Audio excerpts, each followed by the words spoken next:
होता है मूल, मूल मूल यानी जड़। तो हमें वो जड़ निकालनी है इसकी, जो किसी डिजिट की जड़ होती है वो हमें ढूंढना है। जैसे ये लिखा हुआ है 4, इसकी जड़ क्या है? 2, क्योंकि ये किसका स्क्वायर है? 2 का स्क्वायर क्या है? 4, और 4 का वर्गमूल क्या है? 2। ऐसा है। तो इसकी 4 की जड़ क्या है? 2। हमें वो निकालना है उस डिजिट की। 625 आपको तो पता है, देखते से बहुत सारे कह देंगे सर इसका तो 25 आता है, और भाई मैं जो थोड़ी कह रहा हूँ इसका 25 आ रहा है, 26 आ रहा है। मैं तो नहीं कह रहा हूँ, इसके मूल क्या है? 25, और 25 का स्क्वायर करेंगे तो क्या है? 625। ये तो अब हम इसको शुरू करने के लिए देखते हैं। मैं आपको एक छोटा सा ट्रिक पढ़ाता हूँ। इसमें लिखा हुआ है कि ऐसी संख्याएं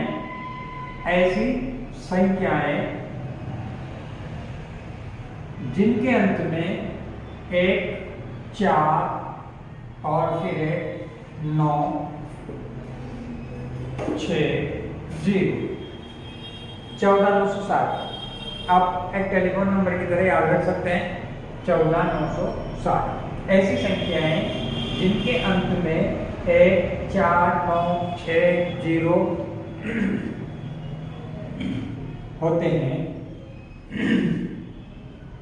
वो पूर्ण वर्ग संख्याएं होती है।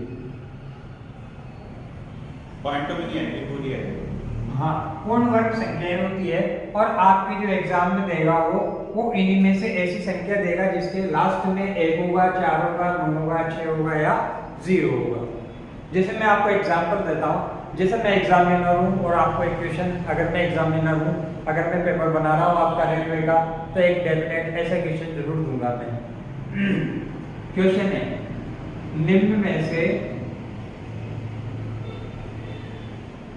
कौन सी पूर्ण वर्ग संख्या है? पूर्ण वर्ग संख्या है, ऐसे दे दिया उसने। अब आपके पास ऑप्शन आया। पहला ऑप्शन है 2, 3, 5, 6, 3, 4, 3, 7। बी ऑप्शन है 8, 9, 2, 3, 4, 2। फिर सी ऑप्शन है 8, 2, 4, 1, 2, 3, 9। फिर डी ऑप्शन है 8, 8, 4, 3, 3, 625 और इसके बाद 3। अब आपको ये बताना इसके अंदर कि निम्न में से कौन सी पूर्ण वर्ग संख्या है। अब पूर्ण वर्ग संख्या ज्ञात करने के लिए भैया आपको क्या करना पड़ेगा? इन सभी को ऐसे बनाना पड़ेगा। ये 6, 4, 3, 7 ऐसे करेंगे आप। इसका पहले वर्गमूल निकालेंगे कि है नहीं है, फिर इसका निकालेंगे, फिर इसका निकालेंगे, इसका निकालेंगे। अरे इतना सारा वर्गमूल निकालते निकालते तो आप बूढ़े हो जाएंगे। जब तक क्वेश्चन कैसे करेंगे आप? तो पता कैसे करेंगे? मैंने बताया था आपको, जिसके अंत में 1, 4, 9, 6, 0 इनमें से एक होता है वही पूर्ण वर्ग संख्या है। तो क्या इसमें आ रहा है? क्या नहीं आया। इसमें है क्या? नहीं है। इसमें तो है या इसमें नहीं है, तो कौन सा सही है? सी, ये ऑप्शन सही है हमारा। आंसर आ गया। हनुमान किसने देखा? आपने करके देखा है नहीं देखा? आपको तो मैंने बता दिया, आप पास हो गए ना। और जो टैलेंटेड बच्चे हो तो वहाँ निकाल निकाल के देखेंगे, बूढ़े हो जाएंगे जब तक करते रहेंगे। और अपने तो डायरेक्टली में क्या कर सकते हैं? एग्जाम को गाइड कर सकते हैं। तो भाई आपको पास होना है, मास्टर बनना है गणित का, नौकरी लगनी, मास्टर बनना है गणित के लिए। अब गणित का मास्टर बनना तो मेरे साथ रहना, मैं सिखाऊंगा मास्टर कैसे बनते हैं। ये तो हम इसको निकालेंगे कैसे? मैंने एक छोटा सा बताया, ये क्वेश्चन है, पेपर में आ चुका है, रेलवे में कई सारे बच्चों को फेल भी करा चुका है। तो मैंने आपको बता दिया कि इस तरह से कैसे आएगा ये, ऐसे क्वेश्चन है। तो हम कैसे निकाल सकते हैं पूर्ण वर्ग संख्या, चेक कर सकते हैं, पर हमें याद रखना चाहिए 14,960। अब वर्गमूल कैसे निकालेंगे वो बताता हूँ मैं आपको। वर्गमूल निकालना और भी इसी तरह की कोई दूसरी हो? हाँ, इन बीच में आती रहेगी सर, बताते रहेंगे। अभी तो यही है, पता ही रहे, सभी कुछ सिखा रहे।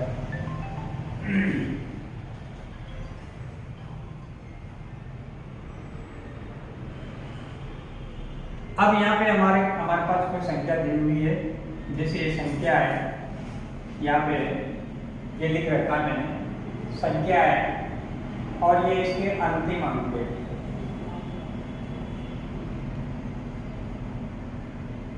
वर्गमूल का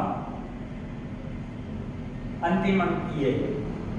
अगर आपको संख्या दी है, जो संख्या दी है उसका लास्ट नंबर 1, 4, 9, 6, 0 इनमें से कोई दे रखा है, तो आपका जो वर्गमूल आएगा उस वर्गमूल का अंतिम अंक क्या होगा? या तो 1 होगा या 9 होगा या 2 होगा या 8 होगा। 9 आते हैं तो 3 होगा या 7 होगा, 6 आते हैं तो 4 होगा या 6 होगा, 0 आता है तो 1 होगा या 0 होगा। ठीक है, वर्गमूल का किसी प्रकार की डिजिट ले लेते हैं, छोटी सी लेते हैं, जैसे मैं आपको बताता हूँ 289 ये वर्गमूल है आपके पास। यहाँ पे आपका लास्ट डिजिट क्या है? 9। कितना दे रखा है उसने? 9 है। जिसके पीछे 9 आता है उसका क्या हो सकता है वर्गमूल? जिसके पीछे 9 आता है उसका वर्गमूल का लास्ट अंक क्या हो सकता है? 3 या 7। क्या हो सकता है? 3 या 7। जिसका लास्ट अंक 9 आ रहा है उसका वर्गमूल निकलेगा, उसका आखिरी अंक क्या हो सकता है? 3 या 7। इसके बाद हम लास्ट के 2 अंकों को छोड़ देते हैं। सभी में 2 ही छोड़ना, 3 बिल्कुल नहीं छोड़ेंगे। वर्गमूल की बात चल रही है तो वर्गमूल क्या होता है? वर्ग किसे कहते हैं? उसी संख्या को उसी से मल्टीप्लाई करते हैं, वो वर्ग कहते हैं। जैसे 2 को 2 से मल्टीप्लाई किया तो 4 आ गया, वर्ग हो गया वो 2 का। तो यहाँ पे 2 का मतलब है 2 डिजिट को छोड़ना। अगर आप क्यूबॉइड याद करते यानी कि आप घन याद करते तो फिर वहाँ पे आप 3 डिजिट को छोड़ते, पीछे से 3 डिजिट को छोड़ना पड़ता है। अब हमारे पास क्या बचा है? 2। ऐसी संख्या को ढूंढिए जो 2 से छोटी हो और उसका वर्गमूल निकाल सकते हैं हम। तो जैसे 2 से छोटी वाली संख्या होती है 1, इसका वर्गमूल निकाल सकते हैं। 1 का वर्गमूल निकालेंगे तो क्या आता है? 1। अब हमें पता लग गया कि हमारा 1 किसका वर्ग है। या तो ये 13 का वर्ग होगा, या तो ये 13 का वर्ग है, या ये 17 का वर्ग। यहाँ तक पता लग गया, वही बहुत बड़ी बात है। इससे क्या पता लगाया हमने? या तो ये किसका वर्ग है, यानी ये 289, या तो इसका वर्गमूल 13 आ रहा है या फिर 17। अब हमें कंफर्म करना है कि ओरिजिनल कौन सा है। तो कंफर्म करने के लिए यहाँ पे क्या करते हैं, जो हमें पास यहाँ पे जो डिजिट आती है उसको 1 डिजिट बढ़ा के मल्टीप्लाई करते हैं। कितना हो गया? 2 एकम 2। क्या आ गया?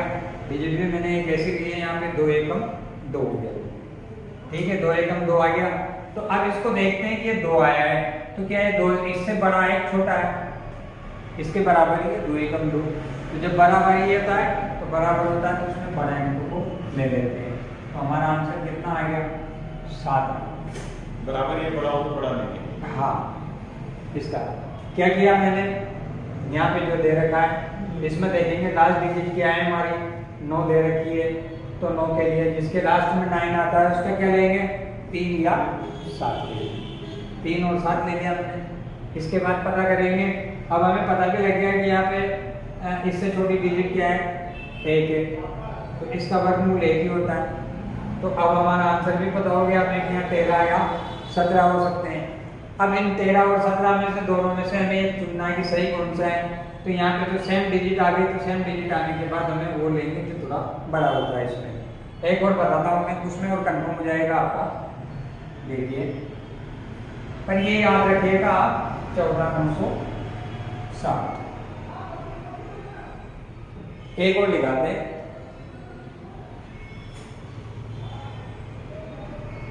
जैसे एक आसान है 625। आप सभी जानते हैं इसको। 625 का तो ऐसे डायरेक्ट 25 होता है, बट इस ट्रिक से कैसे यूज करेंगे? इसमें एक और ऐड कर लेते हैं हम, जिसके पीछे लास्ट में जिसके पीछे 5 आता है उसका वर्गमूल वाला अंक भी 5 ही होता है। जिसके पीछे 5 आता है उसका 5 ही होता है। तो ये तो और भी आसान है, कैसे करेंगे? ये जो लिखा हुआ है 5 का वर्गमूल कितना हो गया? 5 हो गया। इसके बाद पीछे से 2 डिजिट को छोड़ा हमने, बचा कितना? 6। 6 से छोटी ऐसी संख्या को ढूंढना है जिसका वर्गमूल निकाल सकते हैं, जैसे 4। 6 से छोटा यानी इससे जस्ट छोटी वाली, जस्ट छोटी। इसका 4 का क्या हो गया? 2। तो आंसर आ गया 25। बहुत आसान है। और देखते हैं 925 हो तो 925 हो तो भी कर सकते हैं। 925 थोड़ी बड़ी डिजिट आ गई। नेक्स्ट क्वेश्चन है 20-25। 20-25 का वर्गमूल निकालना है। संख्या आ गई 20-25। 5 का लेंगे, 5 का कितना होता है? 5 ही होता है। 2 संख्याओं को छोड़ेंगे, 2 संख्याओं को छोड़ने के बाद हमारे पास क्या बच गया? 20। 20 से छोटी कौन सी संख्या होती है? 16। 16 का वर्गमूल कितना होता है? 4। अब आप देख लीजिए, आपका 20-25 का वर्गमूल 45 आ गया। 45 को मल्टीप्लाई करेंगे तो बिल्कुल आपका हो आएगा। तो कितना टाइम बच गया? किसी आपको दिमाग यूज करने की जरूरत नहीं है, पहाड़े बोलने की जरूरत नहीं है, छोटा करने की जरूरत नहीं, ऐसे डायरेक्टली। एक क्वेश्चन और आता है जैसे 30-25। 30-25 का निकालेंगे, वापस वही बात है, 5 का 5 हो गया। 2 डिजिट को छोड़ेंगे, 25 से छोटी 5। इससे छोटा कौन सा होता है? 25। 25 का अगर 5 और 25 का क्या होता है? 5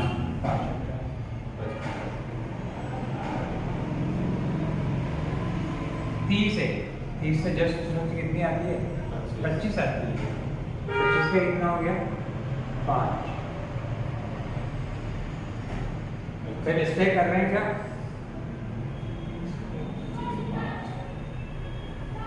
स्टेक तो नहीं हुई, 55 का ही है।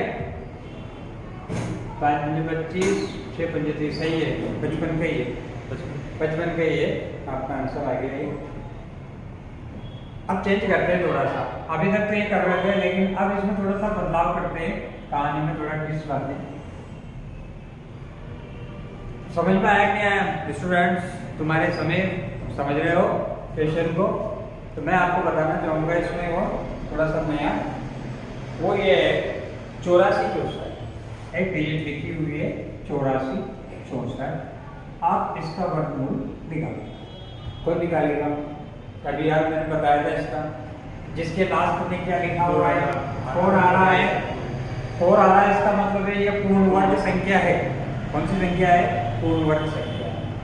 तो जिसके पीछे 4 आता है, ये देखिए आप, इसके लास्ट में 4 आ रहा है, इसका वर्गमूल क्या हो सकता है? 2 या 8 हो सकता है। मैंने 2 लिखा और 8 लिखा। ठीक है, आसानी से आप ये तो पता लगा लेंगे इनमें से कौन सा है। 84, इसके बाद 2 डिजिट को छोड़ दिया हमने। अब बचा हमारे पास 84। 84 से जस्ट छोटा कौन है? 84। 84 से छोटा होता है 81। और 81 का वर्गमूल निकालते हैं तो कितना होता है? 9। अब हमें पता हो गया कि हमारा वर्गमूल या तो 92 है या 98, दोनों में से। अब पता करने के लिए जो आपको एक डिजिट दी है उसको एक अंक बढ़ा के मल्टीप्लाई कर दो। जैसे यहाँ पे 9 है तो एक डिजिट बढ़ा के इसको मल्टीप्लाई किया, कितने हो गए? 90। कितने हो गए? 90। वहाँ देखो आप 90, यहाँ पे क्या है? 90 से छोटी है, 90 से छोटी है। हमारे 90 बड़े हैं और ये 90 से क्या है? छोटी है। तो हम छोटी संख्या ले लेंगे, यहाँ पे छोटी संख्या लेंगे। और समझो एक बार और, यहाँ पे मल्टीप्लाई किया हमने, 90 आया। अब 90 से छोटी संख्या हमारे पास यहाँ पे है, ये 84। 90 से छोटी है, इसलिए यहाँ पे हमें छोटा अंक लेना पड़ेगा। अगर 90 से बड़ी होती तो बड़ा अंक लेते हैं, 98। ठीक है, किसका हो गया है? 90। सपोज अगर ये 94 होता है यहाँ पे, 94, 64, तो अपन 98 ले लेते हैं। हाँ, तो हमारा आंसर क्या आ गया इसमें? 92। समझ में आया? वीडियो समझ में आया? एक और है 8649। एक और समझा रहा हूँ, आपको अच्छे समझ में आ जाएगा। 8 4 डिजिट है इसका 8649 8649। यहाँ पे 9 को देखिए आप, जिसके लास्ट में 9 आता है पहले से देखते हैं कि पूर्ण वर्ग संख्या है या नहीं है। तो इसमें 9 आ रहा है, 9 आ रहा है यानी 14907। जिसके पीछे इन अंकों में से आते हैं वो पूर्ण वर्ग होती है। तो हम यहाँ देखेंगे कि हमारे पास 9 आ रहा है, तो ये संख्या क्या है? पूर्ण वर्ग संख्या है। इसका वर्गमूल कैसे निकालेंगे? जिसके पीछे 9 आता है, या देखिए जिसके पीछे 9 आता है उसको क्या लिखेंगे? 37। तो यहाँ पर लिखेंगे इसका 37। 2 डिजिट को छोड़ देते हैं, 86 का वापस 81 होंगे। 81 का निकालेंगे 9। तो हमें पता हो गया कि अब हमारे पास या तो 93 है या 97 है। पता करने के लिए वापस 9 को किससे मल्टीप्लाई करो? एक डिजिट बढ़ा के मल्टीप्लाई कर लेते हैं, 90 हो गया। यहाँ देखो 90 है, 90 से छोटी आ रही है तो छोटी डिजिट ले लेंगे। कितना आ गया? 93 हमारे को इसी। तो इस तरह से आप इसकी प्रैक्टिस कीजिए।